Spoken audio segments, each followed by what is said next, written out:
समंदर किनारे जहाजों की रहनुमाई के लिए एक रोशनी का मीनार खड़ा था, जिसके ऊपर एक घोंसला भी बना हुआ था, जिसमें एक समंदरी बगला और एक चिड़िया रहते थे।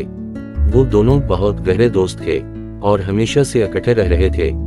लेकिन नन्ही चिड़िया परेशान थी, क्योंकि उसका दोस्त एक बुरी और खतरनाक आदत में मुब्तला हो गया था।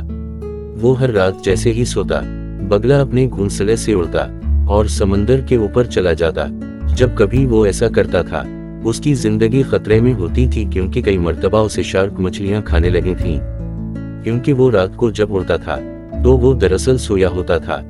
चिड़िया खौफजदा थी कि कहीं वो सोते में उड़ता हुआ इतनी दूर ना निकल जाए कि फिर वापसी का रास्ता ही ना मिले। नन्ही चिड़िया को समझ नहीं आती थी कि वो क्या करे। वो बगले को जगाए रखने की कोशिश करती, लेकिन वो आखिर इतनी थक जाती कि गिर जाती।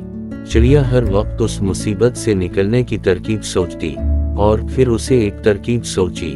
उसने सोते में बगले की टांग से एक किश्ती का लंगर बांध दिया।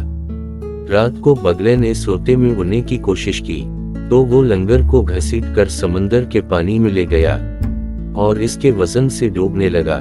लेकिन फिर ठंडे पानी ने उसे जगा दिया। वो दोस्त से नाराज हुआ, लेकिन फिर ठीक हो गया, क्योंकि आखिर वो उसकी बेहतरी के लिए कोशिश कर रही थी।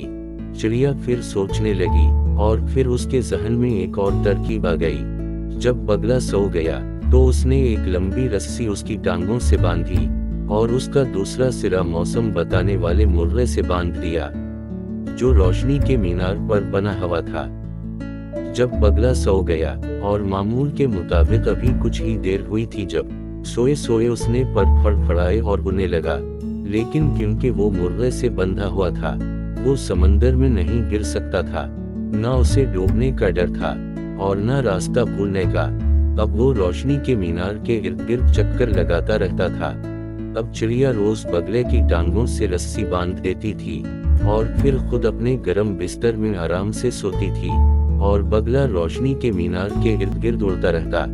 तो प्यारे बच्चों, हमेशा एक अच्छा दोस्त बनाओ जो मुश्किल वक्त में आपकी मदद कर सके।